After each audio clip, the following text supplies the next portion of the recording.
Hi guys, this is Dan from Magic Pachinko Restorations with another short video on a very cool pachinko machine. And before we get started, let's just draw your attention to this beauty up here, huh? This is very cool.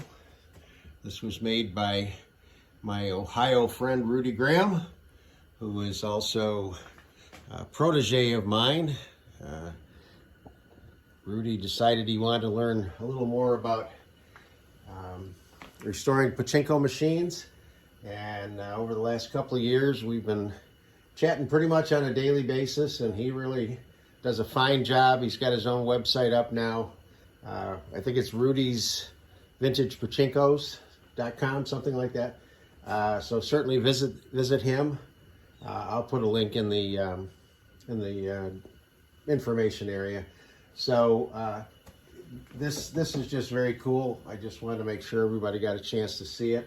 I'm actually going to get it down out of the way now, or it'll fall down, but it's very cool, and it'll get a permanent home out in the shop one of these days when I figure out where to put it. Okay, so MagicPachinkoRestorations.com is where you want to go if you need any help. Certainly my YouTube channel also would help you out. That's youtube.com/@MagicPachinko. So that's where you go for any kind of information. So this is one of my most favorite machines of all times. This is a Nishijin Power Flash, and it's the Thunderbird version of it. This is what they call a Thunderbird. They make another version of this where they replace this attraction with another tulip, and there's just a round center attraction, and they call it the Chinaman. Both machines work the same way. So this is a special electric machine. I believe it's the first one that Nishijin made that had the special electric portion of it above and beyond just the two lights. So this one's been fully restored, everything taken off, everything cleaned. You guys know the drill. You've seen plenty of my videos. I also wired in a cheat switch. We'll talk about that in just a few minutes. But the cheat switch is actually down here. A lot of Nishijins have a little colored bubble of plastic here, and if you're very careful, you can pop that out. And then I found these nice little buttons that fit right in there to make the cheat switch. So that's what she looks like from the front. We'll show you from the back. So this one does require 24 volt power. So it's got a fairly heavy line cord that plugs into the wall. This is a 24 volt AC transformer. I'll explain the wiring in just a minute, but this double serves to power the solenoids and the lights, and then this is the wiring for the cheat switch.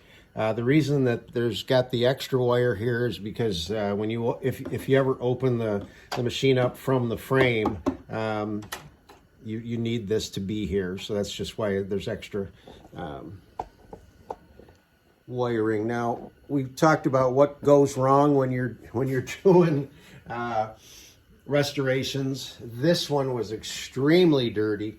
A lot of smoke residue build up on the inside, so on and so forth.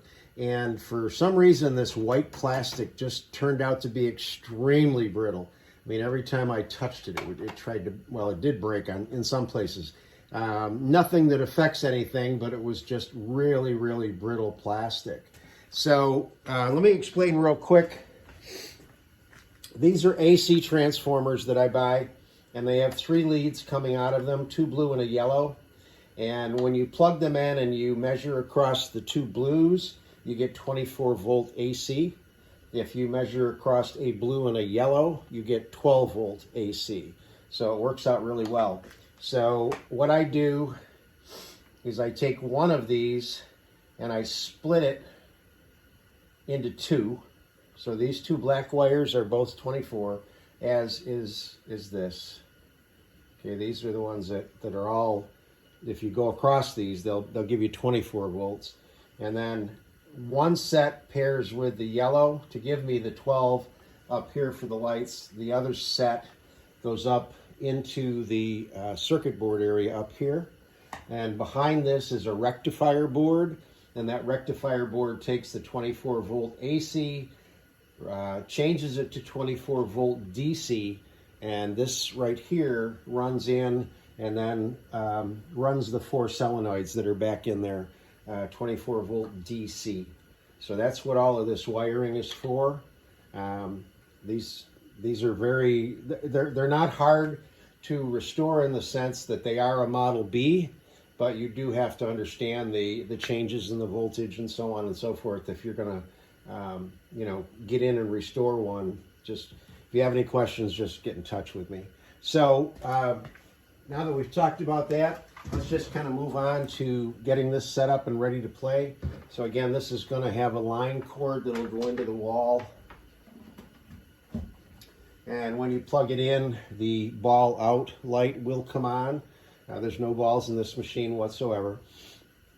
So before you put any balls in it, right here there's a metal piece that's horizontal, and then there's another little metal tab here. You need to push this metal tab to the right so that it interfaces with that horizontal piece with a little notch in it.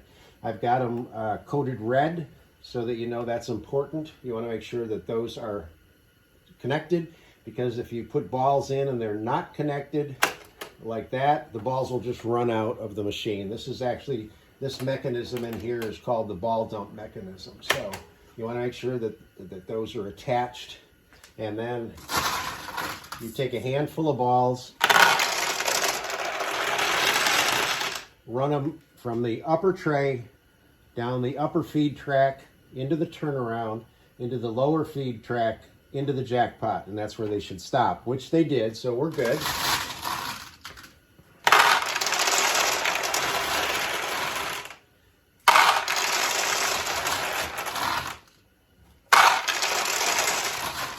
Now, once you get enough balls in here, they start to back up, and once they've backed up enough, they push down on this piece here.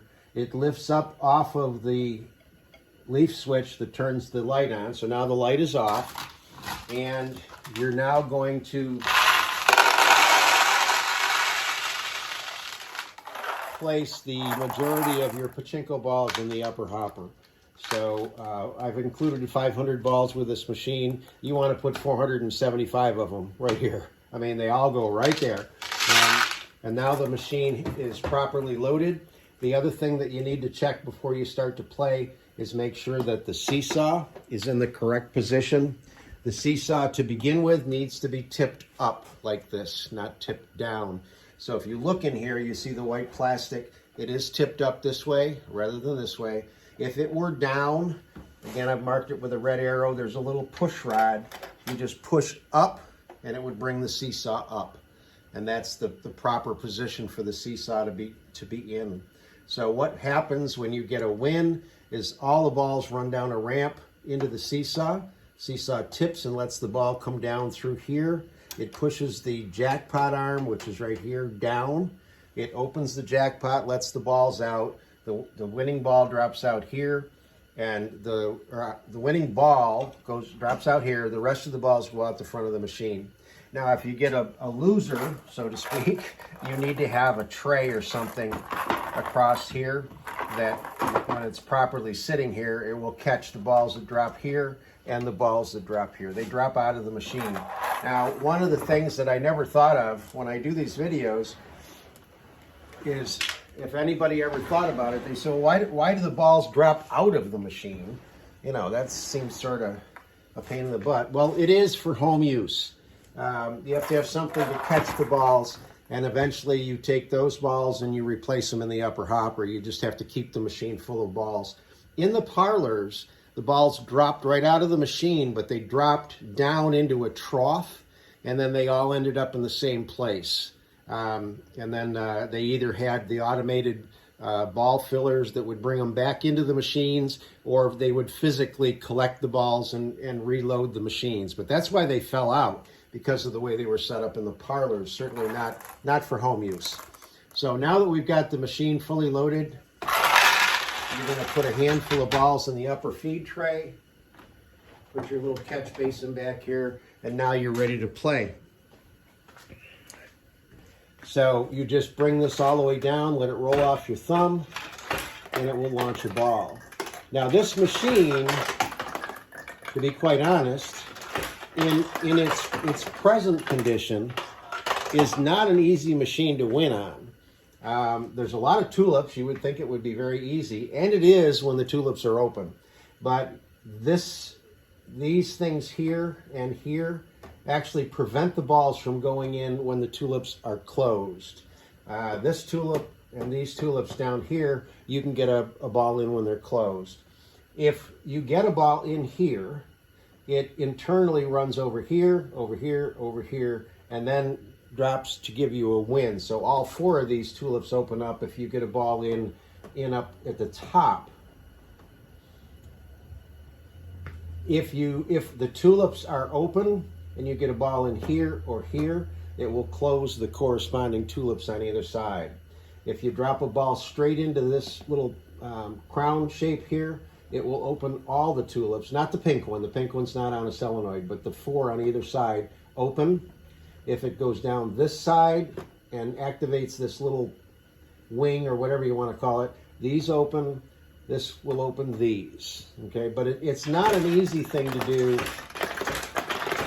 There we go. Okay. So I got a ball in here. It dropped and opened this. So these tulips are open, and then I dropped another ball in here. That's why this one closed up. Now, more than likely, my next ball is going to go in that yellow tulip. So watch what happens. Oh, okay, let's see if I can get it in. Oh, all right. So now that ball's going here. I'm surprised they didn't open that tulip.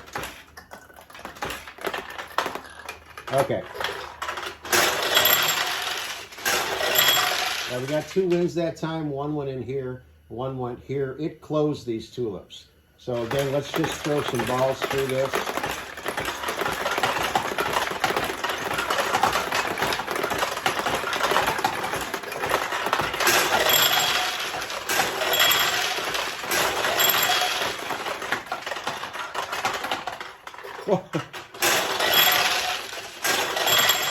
Now that was actually very surprising. I put balls in both of these tulips when they were closed.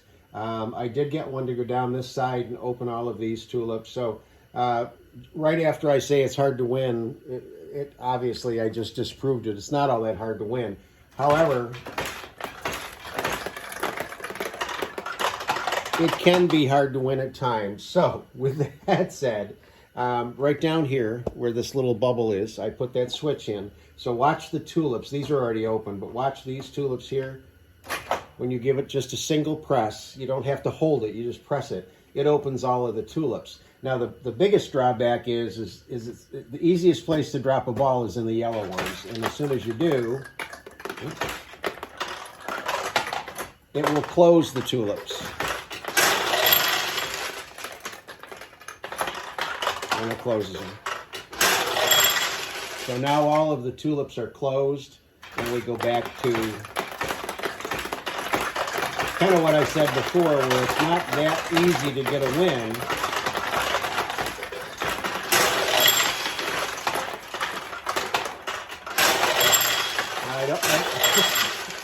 I don't know if you noticed it, but the ball went in here. It opened all of these, and then the next ball went right into the yellow and closed it. So it's a fun machine. It really is. You can win a lot, especially with the tulips all open. But that's a Nishijin Power Flash. They built them in 1974, and they either come with the Thunderbird or the Chinaman. So hope you like that machine.